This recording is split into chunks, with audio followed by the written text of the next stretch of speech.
Estamos começando, então, essa homenagem, essa celebração, esse seminário, essa honraria. Eu vou abrir os trabalhos com uma fala coletiva da atual coordenação. Ela é composta por mim, Edmundo Pereira, pelos colegas Renata Menezes, Federico Neibel, para uma singela saudação e abertura desse dia de celebração e homenagem. Chegamos, por fim, a esse dia de celebração. Talvez sirva como metáfora radical de algumas de nossas esperas. Da soma dos esforços que temos feito desde o incêndio de 2018, depois o fascismo, depois a pandemia. E aqui estamos, celebrando algumas árduas conquistas, frutos do trabalho coletivo e da passagem acelerada do luto à luta pela busca da morada da vida. Conquista de espaços físicos, como esse auditório, da retomada das rotinas de trabalho, da reunião de nossa comunidade de pós-graduação, de volta ao espaço desse horto botânico, e hoje, especialmente, a celebração da emerência do professor da casa, um dos fundadores deste PPGás do Museu Nacional da UFRJ, professor Moacir Gracindo Soares Palmeira. A gente começa com saudações muito sinceras, de muita gratidão. Saudar inicialmente a comunidade do PPGás, estudantes, colegas docentes, colegas de secretaria, de Biblioteca Francisca Keller, saudar o coletivo Marlene Cunha, saudar o coletivo de estudantes indígenas, saudar a direção do Museu Nacional, o diretor Alexander Kellner, a vice-diretora Andréa Costa, o diretor adjunto, em especial Ronaldo Fernandes, pela fala que fez no Consune de março em defesa dessa emerência, ao diretor administrativo Wagner Martins e ao núcleo de eventos pelo apoio que nos deu, o apoio logístico, em especial a Gabriela, para a gente poder fazer esse encontro de hoje. Saudar o professor emérito PPGás, Otávio Velho, saudar o professor Moacir Palmeira e família, saudar a comissão que encabeçou a organização desse dia de homenagem e seminário, em especial os colegas João Comfort, Federico Neibor e José Sérgio Leite Lopes. Saudar todos, todas que compõem as mesas deste dia de seminário. Saudar o público presente. As emerências estão dentre os títulos honoríficos que a vida universitária concede. São o justo e raro reconhecimento de trajetórias de trabalho, de formação e produção e difusão de conhecimento científico humanista. Elas honram essas trajetórias e seus conhecimentos. Mas, além disso, seguindo as instruções do rito, é da missão desse conhecimento, abre aspas, promover o desenvolvimento da sociedade. Por isso, sua excepcionalidade também decorre, além da qualidade, da relevância da obra, de um magistério, abre aspas, consciente de seu papel individual e coletivo. Nesta homenagem a Moacir, evocamos as palavras do primeiro coordenador deste PPGás, professor Roberto Cardoso Oliveira, que em um texto tardio, dedicado, abre aspas, à honra acadêmica, escreveu sob o título de emérito. Há de se acentuar que tais títulos representam mais do que a resultante de uma simples pontuação ou a ponderação de uma tábua de méritos e deméritos. Tais títulos buscam exprimir a realização cabal da ideia mesma de professor. O título de professor emérito, por esse motivo, ao ser conferido a um docente, mostra à comunidade acadêmica que um de seus pares logrou atualizar em si aquele ideal consagrado como seu valor mais alto. Ao longo do dia ficará mais uma vez evidente a excelência da trajetória, os frutos e as articulações do trabalho do professor Moacir Palmeira. Neste ponto, basta-nos ressaltar que faz alguns meses aprovamos, por unanimidade, colegiado do programa, a abertura do processo de concessão de emerência. Em todas as instâncias por que o processo passou, foi aprovado por unanimidade. Por fim, na reunião do Conselho Universitário, em março desse ano, a concessão foi confirmada também por unanimidade e por aclamação, com parecer que, além de reconhecer as qualidades e articulações do trabalho, ressalta seu caráter, abre aspas, inspirador para esta universidade e para a universidade pública. Nesse dia de celebração e homenagem, talvez pudéssemos, para encerrar, tomar alguns dos sentidos latinos do termo inspiração. E, por fim, respirar. E, por fim, voltar a insuflar áreas de formação, de investigação, de reflexão e de compromisso.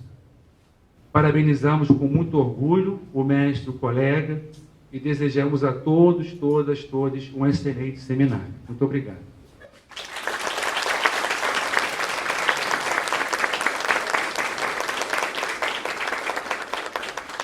Passo as palavras, então, ao nosso diretor, Alexander Fiora. Obrigado pela presença.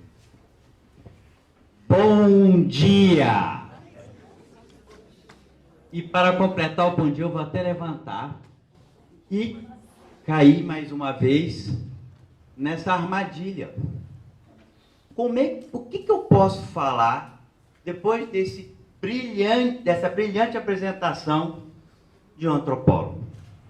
Eu sempre falo com todos, quando a gente conversa, eu me lembro do professor Lerrer, quando era reitor, eu não tenho nem chance, nós que estamos trabalhando em outras áreas, mas mesmo assim, eu vou fazer uma rápida recapitulação de alguns dos pontos que nós vivemos nesses últimos tempos. Não tem como qualquer um de nós, além da motivação de estarmos aqui presentes, deixar de refletir em tudo que nós passamos. Quem diria que depois de tudo isso, nós temos hoje aqui, com um momento tão especial, que é tão caro, não apenas para o homenageado, mas também para a própria instituição. Esse tipo de evento, esse tipo de homenagem, esse tipo de ação é fundamental até para a afirmação da nossa instituição perante a nossa própria universidade e a própria sociedade. E com relação ao professor Moacir Palmeira, quando chegou para mim essa demanda, eu disse, tem uma coisa errada. Tem uma coisa errada, não é possível. Não é? Ele já não é, ou seja, nós deixamos passar esse tempo todo uma pessoa que não precisamos nem sublinhar como vai ser, inclusive deve ser colocado mais vezes aqui durante o seminário. E por outros colegas que eu já vi, e tem um que eu gosto muito, está com a camisa muito bonita ali, eu já vi um preview rápido. Mas a verdade é que passamos enormes dificuldades. Em 2 de setembro de 2018 aconteceu aquilo que muitos diretores, diretoras, estudantes, professores, técnicos tinham medo que viesse a acontecer. A maior tragédia no campo científico e cultural do nosso país. Mas naqueles momentos de enorme dificuldade, e eu preciso apenas destacar isso, tivemos pessoas fortes, como o professor Edmundo do lado, com várias outras pessoas que estavam aqui, estão inclusive aqui presentes hoje, tentando guiar uma diretoria totalmente perdida. Quem quer imaginar o que você faz no dia seguinte? E eu me lembro, um dos momentos, que foi um momento muito difícil, e esse é o motivo que eu vou colocá-lo aqui, foi uma decisão de diretoria que teve que ser tomada quando nós estávamos fazendo a reforma desta biblioteca. A reforma dessa biblioteca, haviam 2 caminhos a serem seguidos. Um, com os livros dentro. o outro sem os livros. Eu confesso a vocês que eu já passei por algumas reformas na minha casa, não tão vultuosas, mas você reforma algo com material, inclusive material frágil, precioso para todos nós dentro, é um complicador. E na época nós estávamos numa angústia, porque a gente não tinha a verba necessária, precisava de todo um apoio, até o pessoal da biblioteca, onde é que a gente pode botar esses livros. No entanto, atuamos e conseguimos vencer, retirar os livros aos trancos e barrancos. Concordo. Aos trancos e barrancos, porque tem um detalhe que nós na época não sabíamos, viu, professor Macir? Que ia vir uma pandemia. E eu tenho que dizer isso para vocês. O que seria de nós, hoje, sem essa biblioteca? Nós não íamos ter essa biblioteca hoje. Vejam os modos emergenciais, dos quais eram para ser 6, diminuiu para 3, não foi nem 3, foi 3 sem banheiros, sem eletricidade, e que a direção está se virando para conseguir fazer. O módulo da antropologia, professor, não existiria. E hoje, graças ao trabalho de todos, incluindo aqui, eu tenho que sublinhar bastante, o professor Luiz Fernando, que atuou na SAM, a professora Vera, a professora Mariângela, nós temos esse espaço, não apenas para a homenagem que estamos fazendo hoje em dia, não apenas para tantas, inclusive, filas de eventos que nós queremos fazer aqui presenciais, esse espaço já é pequeno para tudo isso, mas também para dar uma chance de recuperação a PPGás, para dar uma chance dos colegas, dos alunos, poderem voltar ao Museu Nacional presencialmente. Isso é fundamental para a instituição Museu Nacional ter o PPGás de volta. Esse cuidado, isso, claro, que vale para todas as pós-graduações. Mas venhamos e convenhamos, dentro de tudo que aconteceu, o PPGás foi um dos mais afetados. Então, para nós hoje estar aqui, nesse momento, nessa celebração, enquanto diretoria, é extremamente especial, extremamente gratificante, porque, graças à união que tivemos de muitos que estão aqui, nós conseguimos chegar a essa reforma. Então, estamos muito, muito felizes. E, novamente, professor Macir, só posso dizer, desculpe que nós demoramos tanto. Obrigado, Thelma. Bom, colegas, agora nós vamos ver um depoimento do colega emérito, também do PPGás, professor Otávio Velho, que não pôde estar conosco hoje, mas mandou então essas palavras. Oi, Moacir. É um prazer estar aqui nessa homenagem a você, mesmo que virtualmente, né? E estava pensando o que eu poderia falar num momento como esse, né? Sobre uma amizade de praticamente 60 anos, né? Então, fiquei pensando em alguns episódios que nós passamos juntos, que talvez valesse a pena registrar, até para conhecimento das novas gerações, né? Algumas coisas antigas. A primeira coisa que me veio à cabeça foi como, em 1961, nós saímos à rua panfletando um, um artigo do Alceu Amoroso Lima, que ele tinha publicado no jornal, que nós mimeografamos no velho mimeógrafo do nosso centro acadêmico lá na PUC. Lembra disso? Isso me marcou muito politicamente. Foi uma espécie de iniciação política para mim, aquele episódio. Me ocorreu depois também registrar como foi importante para mim a pesquisa que nós fizemos em Alagoas, com o apoio da sua família, lá em Alagoas, né? E foi minha primeira experiência de campo. Acho que foi logo depois disso também, deve ter sido 61 ou 62. Minha primeira experiência de campo, me marcou muito, realmente. Isso, então, eu queria também registrar. Como também o fato de que nós publicamos juntos os nossos primeiros artigos em ciências sociais. Lembra disso? Na revista Cadernos Brasileiros.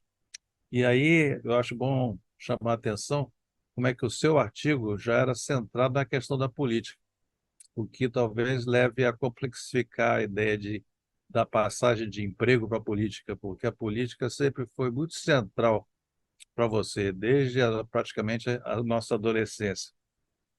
Também seria bom registrar, me parece, a nossa direção conjunta da coleção Textos Básicos e Ciências Sociais da Zahar, que foi uma coleção que foi muito importante na época, né?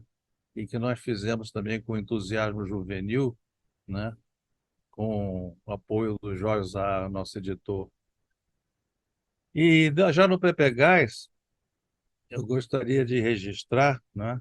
Como é que a nossa participação naquele do projeto de estudos comparativos do Nordeste Brasil Central, né, que era uma proposta que juntava os interesses do David Maybury Lewis e do Roberto Cardoso de Oliveira, nossos fundadores, né? E que você foi para o ramo do Nordeste, e eu fui para o tal do Brasil Central, que depois se transformou em Amazônia para mim, né? Eu acho que isso aí marcou as nossas trajetórias, né? Como também a nossa participação por muitos anos juntos no PPGás, né? Todas as vicissitudes que nós passamos, né? A, a passagem pelo mestrado, que é o que existia inicialmente, depois a criação do doutorado, tudo isso são episódios que me vêm à cabeça nesse momento para registrar da nossa longa atividade conjunta, da nossa amizade de tantos anos e que eu muito prezo. Parabéns, Moacir, parabéns pela sua emerência, parabéns por se juntar ao grupo dos eméritos da UFRJ, que você tanto merece. Um abraço grande para você.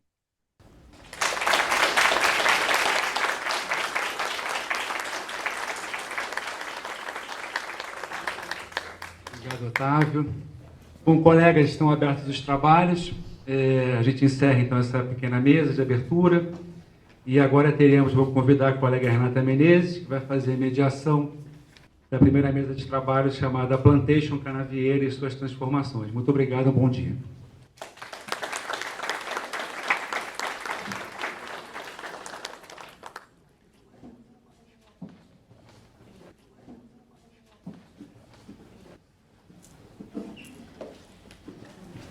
Obrigada a presença de todos.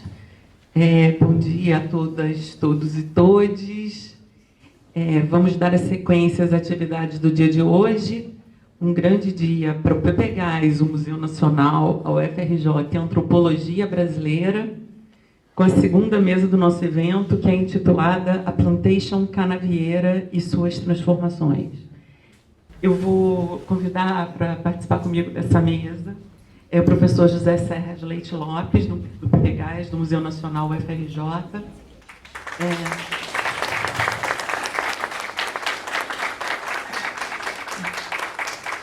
A Fran Garcia, da École des Hautes Études en Sciences Sociales na França, e Marie-France Garcia, do INRA, também da França, que vão estar com a gente virtualmente. Virtualmente não, desculpa, com vídeo pré-gravado. E convidar o nosso colega Alfredo Wagner Berno de Almeida, do projeto Nova Cartografia Social da Amazônia, entre outras inserções do Alfredo. E a minha colega Regina Novaes, da Unirio, também entre outras, do Zé, e entre outras. Como eu disse, o Afrânio e a Marie-France vão participar com depoimentos previamente gravados, mas eu tenho a certeza de que eles estarão presentes ao longo de todo o dia, de inúmeras maneiras, aqui conosco, né? E antes de passar a palavra para essa constelação que está aqui do meu lado, né? Hoje é um dia de grandes estrelas, é um dia estrelado, é um dia de alegria. Eu queria agradecer a organização do evento pela honra de poder me somar aos esforços dessa homenagem, considerando que a pessoa homenageada não é apenas meu colega, meu eterno orientador, mas a pessoa que me deu um conjunto de oportunidades fundamentais no mundo da antropologia. Desculpa, gente, eu choro. Então, aproveito, eu vou me servir da lírica do Gilberto Gil e vou dizer que eu agradeço ao professor Moacir Palmeira pela régua e pelo compasso antropológicos que ele tem me presenteado ao longo dos nossos 37 anos de convivência. Tá? E eu passo a palavra para o meu colega José Sérgio Leite Lopes.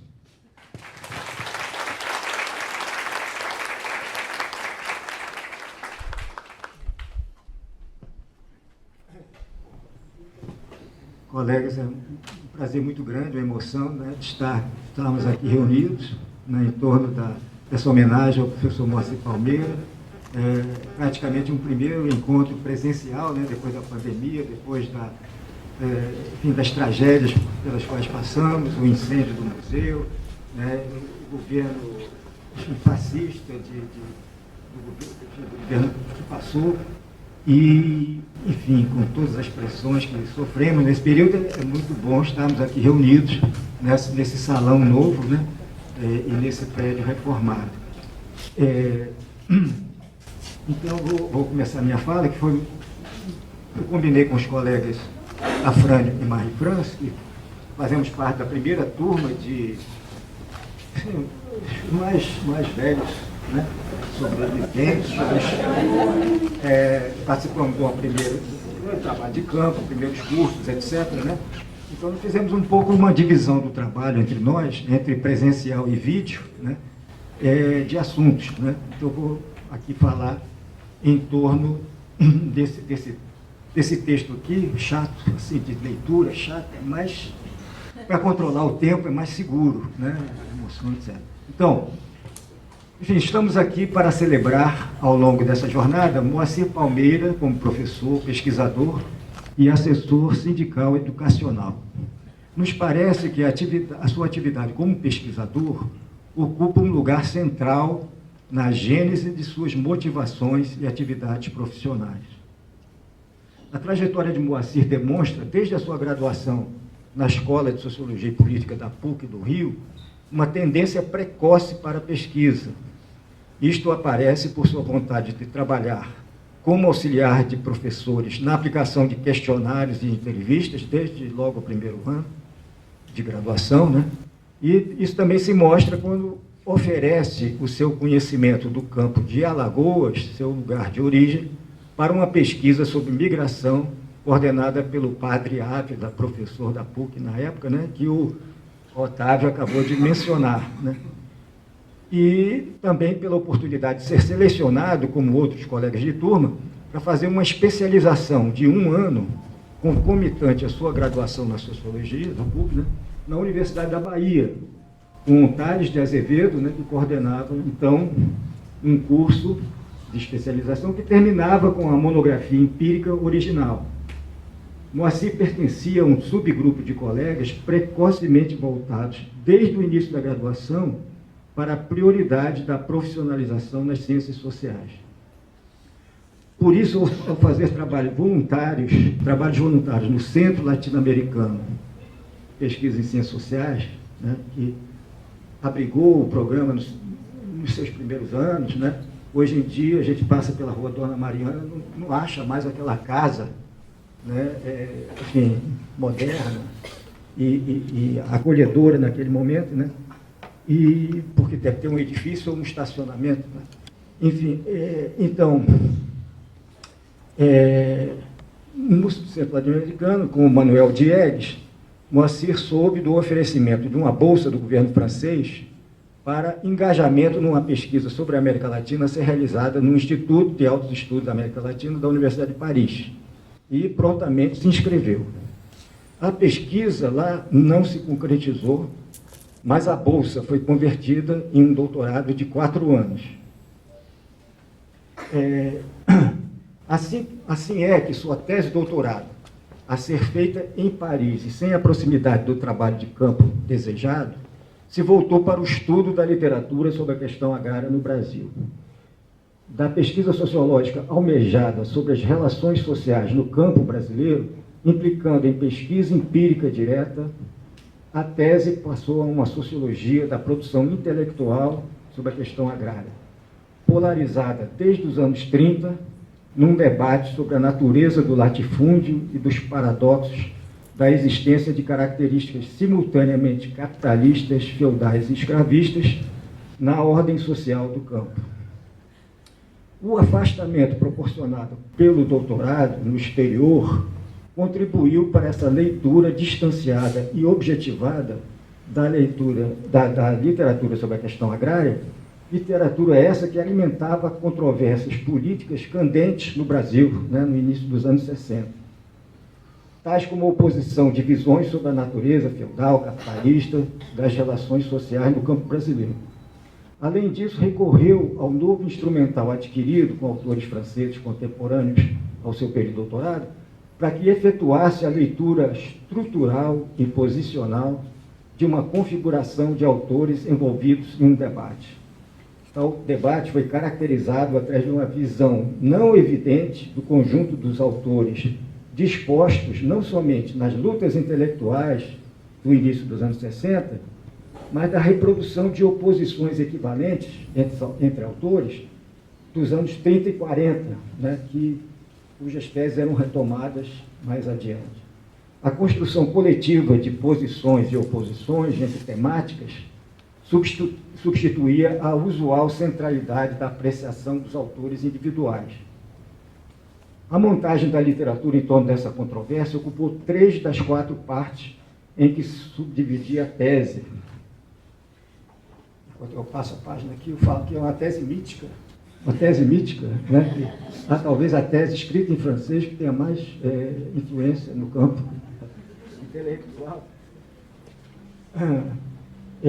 Então, a tese tinha 3 capítulos, ele tratava desse debate, e na 4ª parte, ele abria uma série de hipóteses a serem testadas numa pesquisa empírica sobre a plantation no Nordeste brasileiro. Esse capítulo final da tese, intitulado Proposições, foi assim a base inicial que vislumbrava articular importantes pesquisas empíricas e que, de fato, se desdobrou em projetos coletivos de muitos anos de trabalho. A figura da plantation, né, termo usado por antropólogos estadunidenses, que pesquisavam as relações sociais na agricultura do Caribe, vamos ver daqui a pouco um vídeo, né, aí vocês veem, veio dar substância a um microcosmo mais específico do que as mais genéricas configurações macrosociais dos aparentemente conflitantes modos de produção feudal ou capitalista presentes no debate da literatura brasileira.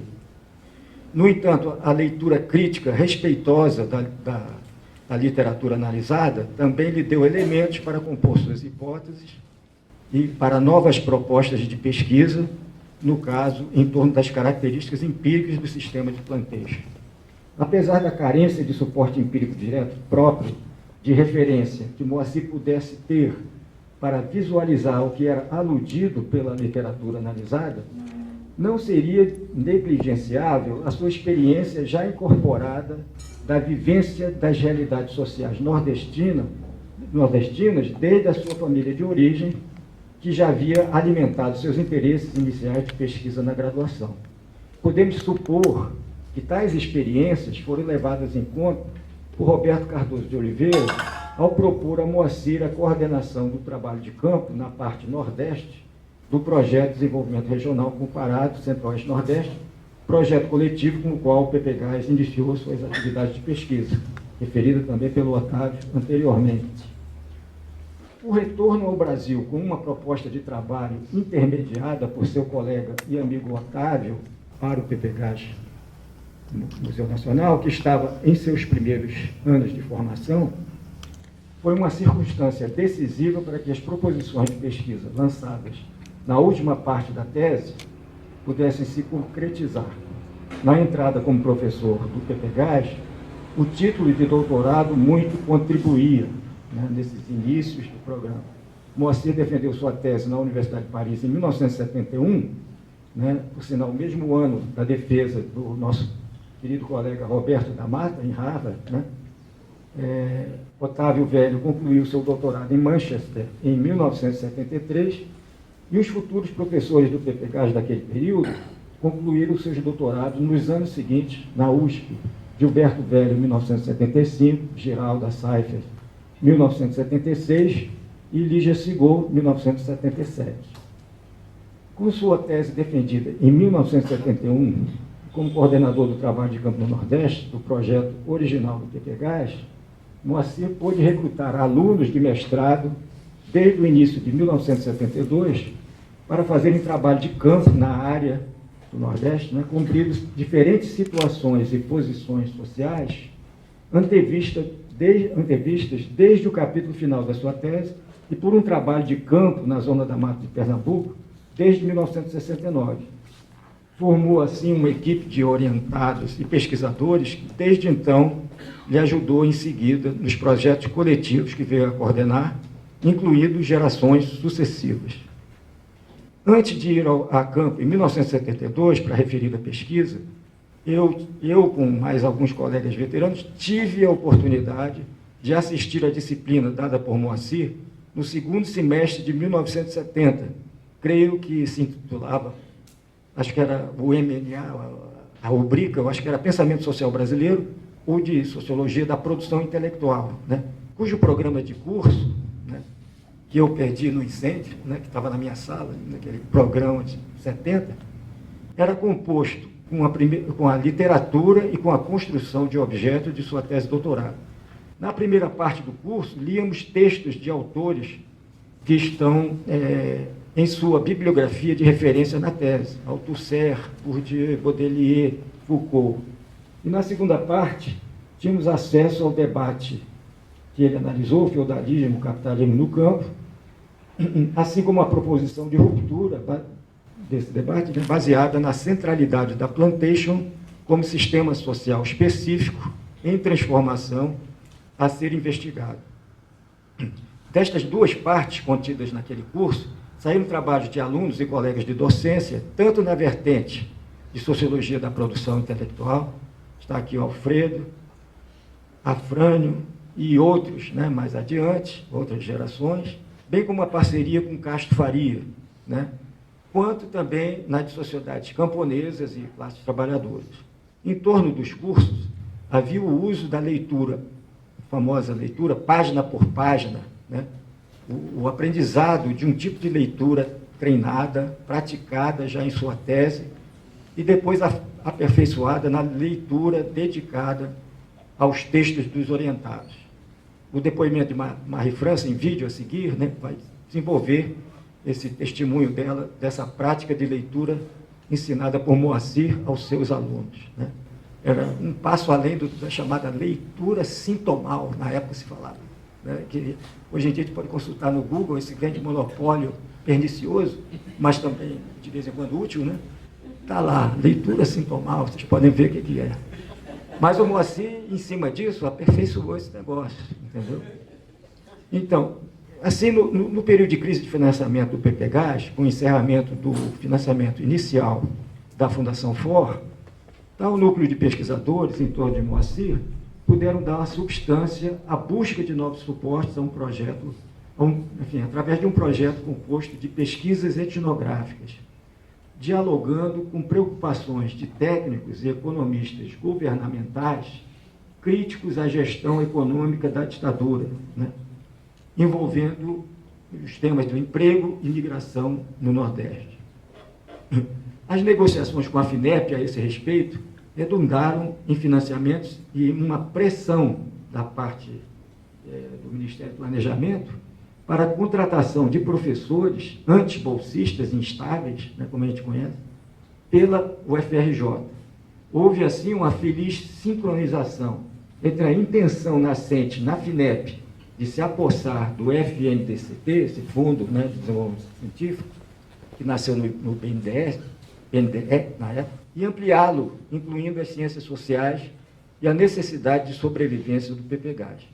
O que se deu inicialmente, através da discussão em torno do projeto Emprego e Mudança Social no Nordeste, e logo em seguida, envolvendo o PPGás como um todo. Isso não somente porque a equipe de pesquisa na Plantation do Nordeste esteve apta a transformar seus resultados anteriores de campo em um projeto mais amplo, que no caso serviu de atração inicial da FINEP, mas também do início da notoriedade apresentada pelo conjunto dos professores e pelo funcionamento do PPGás.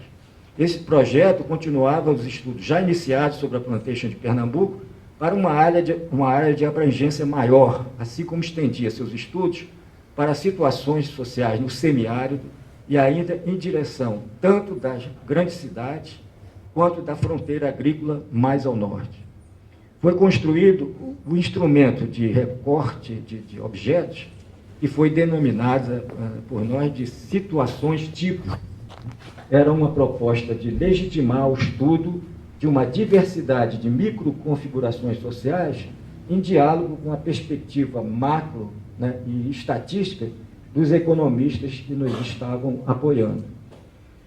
Nesses anos 70, assim, surgiram duas vertentes que viriam a caracterizar a trajetória de Moacir. Por um lado, a propensão, não sei se Moacir vai estar de acordo, né? Duas vertentes que viriam a caracterizar a trajetória de Moacir. Quem sou eu, né? Petulância, parece Google.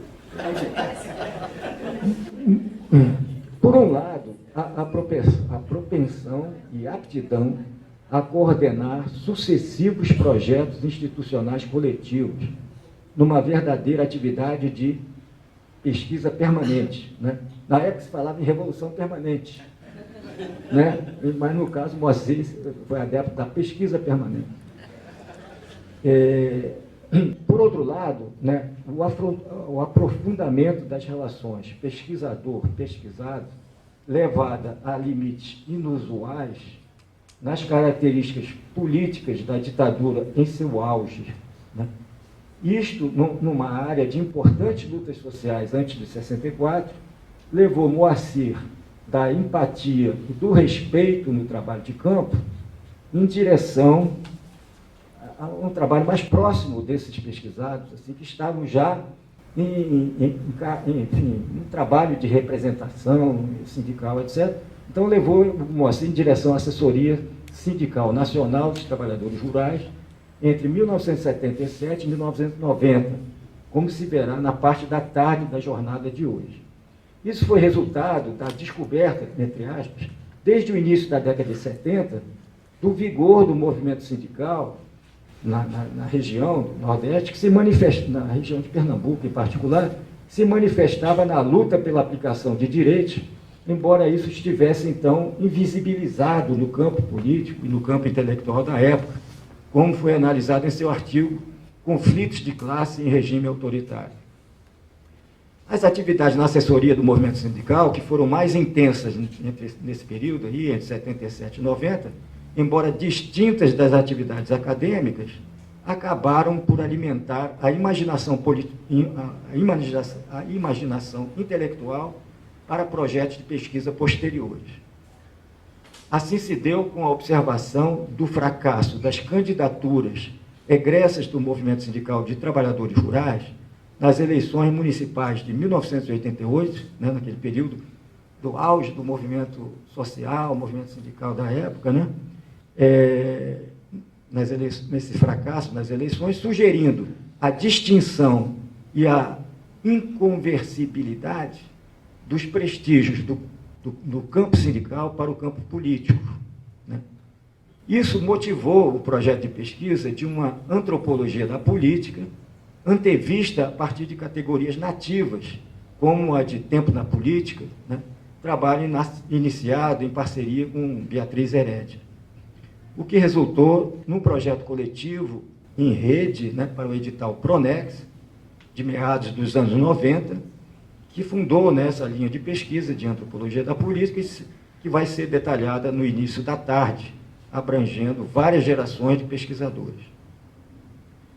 Outros projetos que contaram com a presença central de Moacir, na parceria que foi feita com pesquisadores do CPDA, Universidade Federal Rural do Rio de Janeiro, que também vão apresentar isso na tarde, na parte da tarde, se desenvolveram em temas como as políticas de assentamentos de reforma agrária e como as características da sociedade subjacente ao agronegócio. Assim também se deu com o projeto Memória Camponesa, que vem se desenvolvendo desde 2004 e que consistiu no registro audiovisual de seminários com trabalhadores rurais, né, de ativistas, principalmente, de 9 estados, além de entrevistas individuais. Está aqui Leonildo, está aqui Elisa Guaraná, colegas que participaram desde o início desse projeto, e o livro Repressão Política no Campo, né, que Carneiro e Tchocari, 2010, né, estão aqui também a Marta e a Ana Carneiro, né, 2010, reedição 2011, pertence também a esse esforço. E o recente documentário, longa-metragem Memórias Camponesas, que será exibido no fim da tarde, é também uma edição mais concisa do conjunto do material recolhido durante esses anos. O projeto como um todo atendia a uma demanda de memória, verdade, justiça e reparação por parte dos veteranos, ex-dirigentes e ativistas do Movimento Sindical de Trabalhadores Rurais. Os materiais relativos a esse projeto estão contidos como coleção no acervo que está no site Memov, né, quer dizer, Programa de Memória de Movimentos Sociais, tá? memov.org, né, coleção Memória Camponesa, que está sendo lançada hoje. Né, botarem lá memov.org, etc., procurarem no site, vai achar essa coleção Memória Camponesa. E nesse site também já está colocado o vídeo que a gente acabamos de fazer, com a trajetória do Moacir, né, em forma de entrevista filmada, né, condensar essa trajetória. Inicialmente pensava em 30 minutos, depois estendemos para 47 minutos, num projeto chamado Projeto Trajetórias, né, que está aqui conjunto com o Zé Carlos, que está aqui também, Zé Carlos Matos, desse projeto Trajetórias, que consiste numa série de vídeos, né, de colegas que passaram pelos projetos iniciais do PPGás, né, o mote inicial dessas trajetórias. Bom, enfim, ao celebrarmos a trajetória de Moacir Palmeira, que hoje, na realidade, estamos numa comemoração reflexiva da importância desse grande professor e pesquisador na nossa formação, na nossa própria formação, em várias gerações presentes e futuras, de professores, pesquisadores, estudantes, técnicos e ativistas sociais. Parabéns, Moacir. Obrigada, Júlia Sérgio. A gente agora passa para os colegas que vão participar em vídeo. Professora Afrânio Garcia e professora Marie-France. Primeiro a professora Marie-France, depois a Afrânio Garcia. Em primeiro lugar, eu quero agradecer aos professores e amigos do PPGás por ter me convidado para a cerimônia de hoje, a entrega do título de professor emérito do meu querido professor e mestre Moacir Palmeira. Eu tive a imensa chance de ter Moacir Palmeira como professor e chance de participar também da pesquisa coordenada por ele no Nordeste, que foi mencionada pelo Sérgio, e hoje eu estou muito feliz de poder testemunhar da sorte que eu tive e de ter contado com ele na minha formação. Nessa ocasião, eu queria desenvolver 2 pontos que foram essenciais. O Moacir nos aprendeu a ler em ciências sociais e Moacir nos ensinou a relação obrigatória entre a teoria e os fatos. Moacir foi uma pessoa extraordinária para, como eu acabei de dizer, ler em ciências sociais nos seus seminários. Ele nos ensinou a saber colocar o texto em seu contexto, a entender os enunciados ou as proposições de um autor, a neutralizar as concepções que a gente tinha sobre um assunto.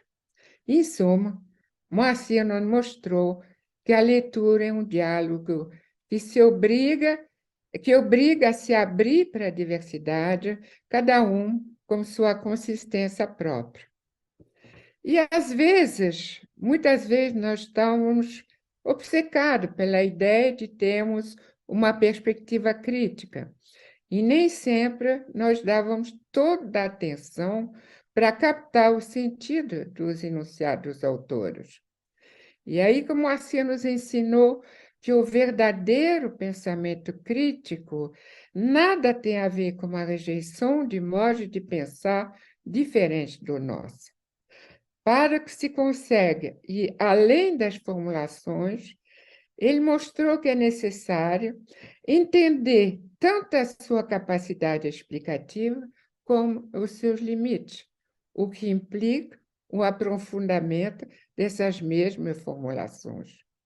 E, nesse sentido, a sua tese de doutorado é um exemplo fantástico da capacidade de pôr em relação pontos de vista altamente diversificados, assinalando que há em comum nas observações e as distorções utilizadas para forjar as crenças numa única interpretação.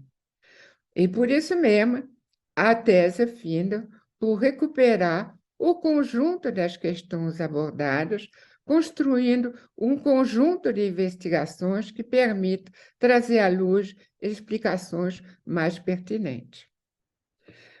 Moacir nos mostrou como era necessário tentar compreender o pensamento de uma outra pessoa nos termos que ela está colocando.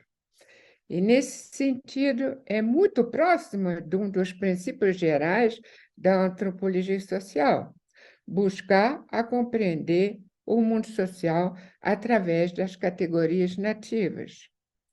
Por isso mesmo, sua pedagogia era de utilizar sistematicamente o método reflexivo, forçando a explicitar o lugar do autor que queríamos analisar e sua posição frente àquele que nós ocupávamos naquele momento. Mas entender o que diziam os autores sobre o funcionamento do mundo social não bastava, né, para exercer o ofício do antropólogo. E a questão da relação entre teoria e análise dos fatos foi um ensinamento que se deu no decorrer da pesquisa. Moacir nos inculcou um ponto essencial das ciências sociais, que me ajudou não tão somente para entender as transformações ocorridas no Nordeste do Brasil, mas que também foi fundamental para poder trabalhar qualquer objeto. A relação obrigatória entre a teoria e a pesquisa empírica. Foi uma experiência muito marcante. E, quando eu fui estudar o mercado de morango na França, os ensinamentos do Moacir estavam totalmente presentes e foram determinantes para a escolha do meu objeto e para o segmento da minha pesquisa. Moacir soube transmitir uma aversão à teoria teoricista, a não cair na armadilha do pensamento especulativo, obrigando a gente a confrontar os modelos explicativos que nós estamos utilizando com os fatos sociais a ser observados. Confrontar a teoria com os fatos, e se esse não consegue ganhar compreensão por referência a uma determinada teoria, é absolutamente necessário voltar a estudar as relações que podem ser observadas entre os fatos sociais. E Moacir fez isso de tal maneira que eu me sinto um pouco como M. Jourdain, o personagem mulher, que fazia prosa sem saber, porque Moacir nos inculcou uma relação estreita entre uma leitura dos textos exaustiva e, ao mesmo tempo, uma pesquisa de campo tão exaustiva, de tal maneira que, enquanto havia discrepância entre os dois, tinha que se colocar, mais uma vez, no trabalho. Portanto, através dos cursos e, ao mesmo tempo, através da pesquisa, esse ensinamento se concretizou. A pesquisa do Nordeste foi um campo coletivo, um conjunto de pesquisa etnográfica individualizada que se completavam umas às outras para recompor o espaço muito específico, que era o espaço da transformação da plantation, como os diversos agentes implicados nessas situações e os diversos momentos da vida econômica e social. Uma experiência muito rara, acredito, em todas as ciências sociais, não tão somente no Brasil, mas no mundo inteiro.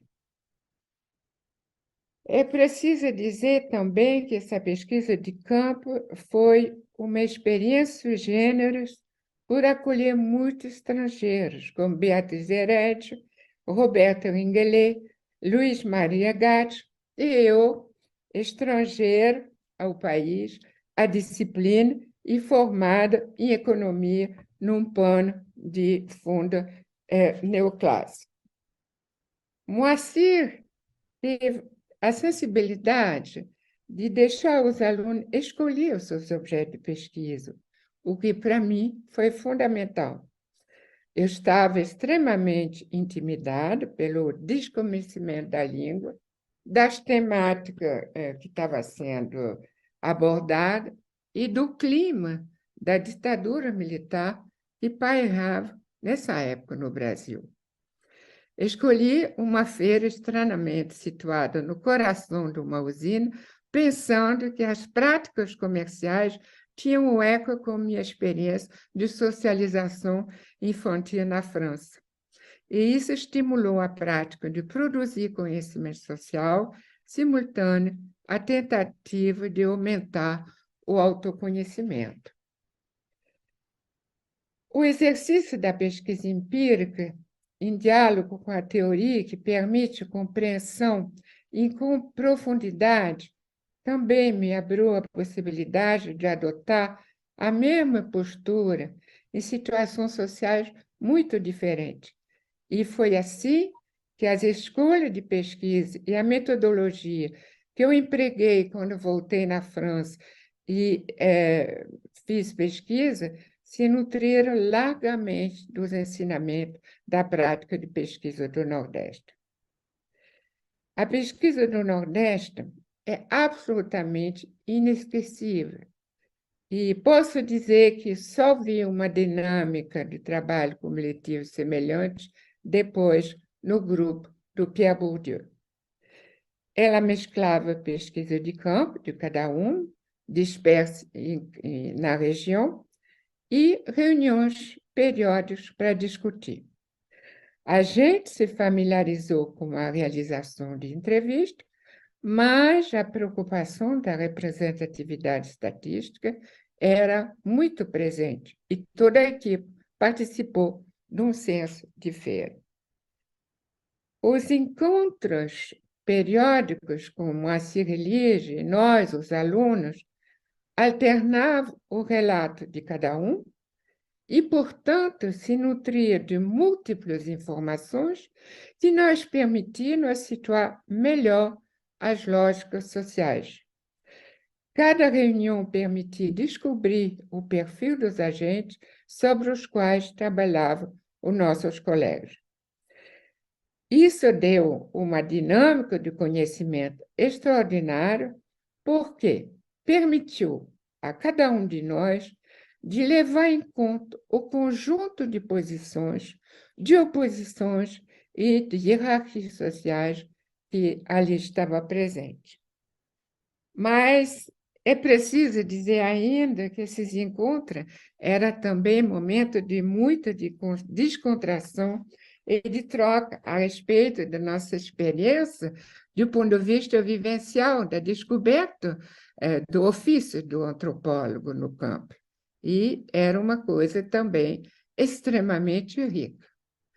Em suma, eu vivi um belíssimo aprendizado da antropologia como mestre, apelido pelo qual nós sempre chamamos o nosso muito querido e muito estimado professor Moacir.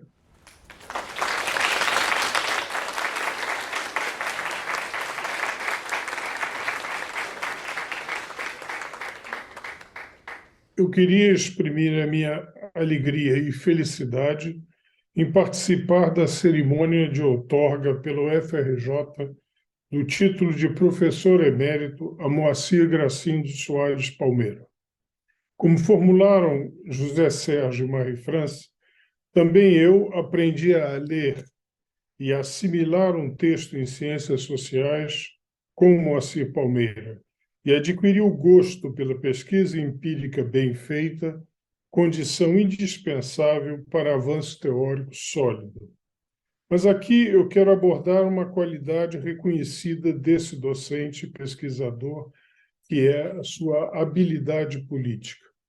Para melhor compreender esse predicado, vou tentar relacionar a sua socialização, o forte capital político familiar que herdou e a sua reconversão intelectual como antropólogo. Então, o primeiro ponto é a objetivação do forte capital político familiar. Moacir é o terceiro filho do parlamentar Rui Soares Palmeiras, numa fratria de 6 filhos. Rui Soares Palmeiras era jurista, deputado e senador da República, advogado, jornalista e agricultor enquanto proprietário do Prata. Nascido em 9 de março de 1910, no Engenho Prata, e morto também em 16 de dezembro e sepultado no Campo Santo do Engenho Prata, ele foi bacharel em Direito pela Faculdade de Direito de Recife e, ao final dos estudos, era chamado para trabalhar na Prefeitura de Maceió, o que abriu o caminho para tornar-se, em seguida, secretário municipal. Foi um dos fundadores da UDN no fim do Estado Novo, em 1945, e deputado constituinte em 1946, cuja carreira política, desde então, só fez progredir. Ele foi deputado constituinte em 1946, deputado federal em 1950, senador entre 1955 e 63 e senador reeleito entre 63 até o momento do seu falecimento em 68. Em 1965, com a imposição do bipartidarismo, filiou-se à Arena, tornando-se vice-líder no Senado.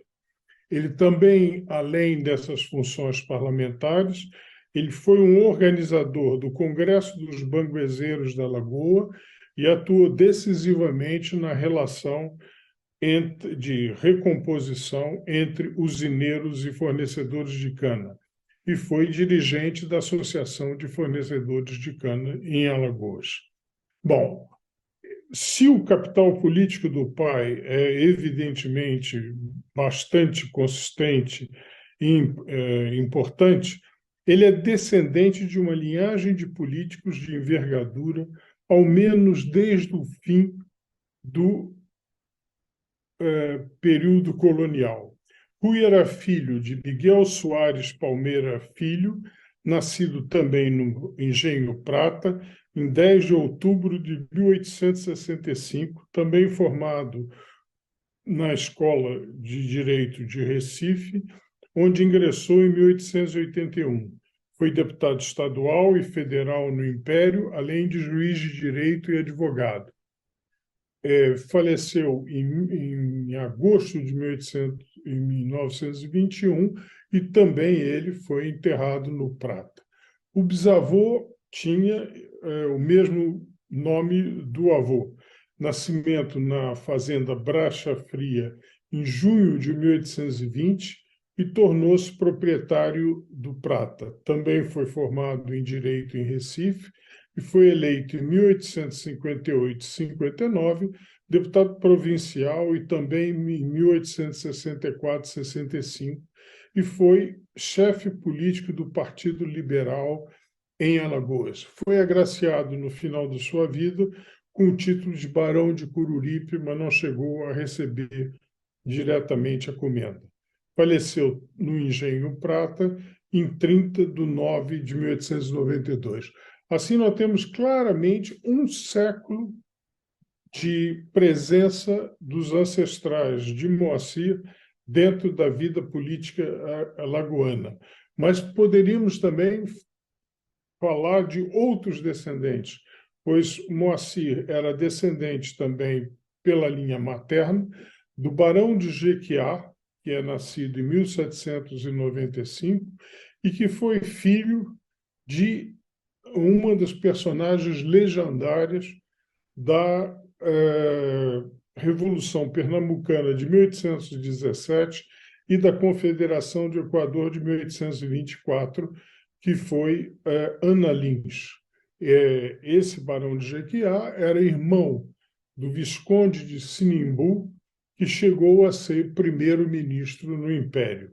Então, vemos que, consistentemente, essa linhagem era ligada aos postos mais altos, de disputa dos postos mais altos dentro do jogo político de Alagoas. Agora, podia-se dizer, bom, esse são dados objetivos, claros, que vão desde a atualidade até antes do fim do período colonial. Mas o que isso significa para o próprio Moacir? Ora, nisso nós contamos com a entrevista extremamente interessante que ele deu para o CPDOC, bastante completa e franca, onde ele diz, perguntado sobre a sua vocação para as ciências sociais, ele diz textualmente o que eu vou agora abrir aspas. Eu acho que essa opção pelas ciências sociais tem tudo a ver com a minha família, com meu pai, especificamente, que era advogado, jornalista e político. E conta uma série de fatos relevantes da sua infância em Alagoas, onde à noite a casa funcionava como quartel-general local dos redutos políticos, havendo saraus com temas políticos e literários que eram apreciados por Moacir e pelos irmãos. Mas ele também conta se esse era a face positiva de toda essa socialização, onde a política entrava como componente forte. Eu menciono o outro lado, que era o forte faccionalismo e ameaças, inclusive de morte, como eram as ameaças da facção Góes Monteiro, e provocando que havia noites onde as famílias eram obrigadas a dormir fora de casa. Bom, essa socialização toda foi usada não para, se a gente compara com as carreiras dos irmãos, não para forjar ele mesmo uma carreira política, mas, ao contrário, de investir numa carreira de docente e de pesquisador. E, nessa carreira de docente e pesquisador, Moacir também inovou ao fazer uma separação entre o posicionamento como docente e pesquisador e o posicionamento como militante sindical ou diretor do INCRA para promover a reforma agrária. Então, houve uma separação dos modos de exercer a atividade científica e as atividades ligadas à mobilização pela reforma agrária, o que contrasta bastante se a gente vê a postura existente na geração dele e da geração anterior de um certo vanguardismo dos intelectuais que, a partir de suas atividades, pensavam também exercer função de lideranças políticas, sobretudo de grupos desprovidos. Essa passagem à condição de assessor educacional da CONTAG foi feita a partir de fins de 1977 e coincidiu com um momento fundamental da transformação do próprio movimento camponês no Brasil, porque foi o momento do terceiro Congresso Nacional de 1979, que marca, evidentemente, a passagem de mobilizações em escala individuais para mobilizações em escala coletiva. Bom, não temos a possibilidade aqui de discorrer em maior profundidade sobre o assunto, mas ele é extremamente relevante, que é esse momento da carreira de Moacir, que é bastante distinto da carreira dele como professor e pesquisador, se faz num momento também de grande contribuição à própria estruturação do movimento camponês. Isso desemboca na transição política, onde a eleição de Tancredo Neves em 1985 e a possibilidade aberta por esse novo dirigente para um Plano Nacional de Reforma Agrária. Esse Plano Nacional de Reforma Agrária, que é o mais bem feito até hoje de tudo que foi feito no Brasil sobre o assunto, teve em Moacir uma das pessoas que mais contribuiu para ele e depois conseguiu um cargo. Quer dizer, havia um cargo no INCRA que ele desocupou para colocar em ação o Plano Nacional de Reforma Agrária, que infelizmente não foi para frente, tanto pela reação dos opositores, quanto porque há a passagem de Tancredo para Sarney que provoca um retrocesso. Ressalte-se aqui que não foi só no campo da reforma agrária, pois é nesse momento que esse Plano Nacional de Reforma Agrária contemplou a demarcação das terras indígenas e Moacir, tendo convidado João Pacheco e vários outros especialistas, conseguiram provocar uma demarcação de terras indígenas em escala nunca antes vistas e que até hoje impacta a própria territorialidade do país.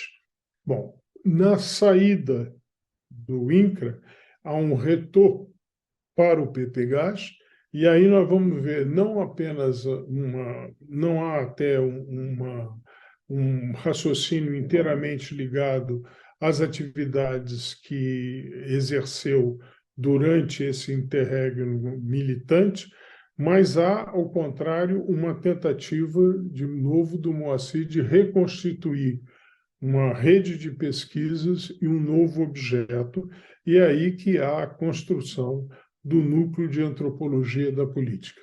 Assim, mais do que ninguém, é muito merecido o título de professor emérito com que a UFRJ também se gabarita para figurar como uma instituição que ampliou os horizontes não só do trabalho de transmissão dos conhecimentos, mas, sobretudo, de produção dos novos conhecimentos através de pesquisa empírica.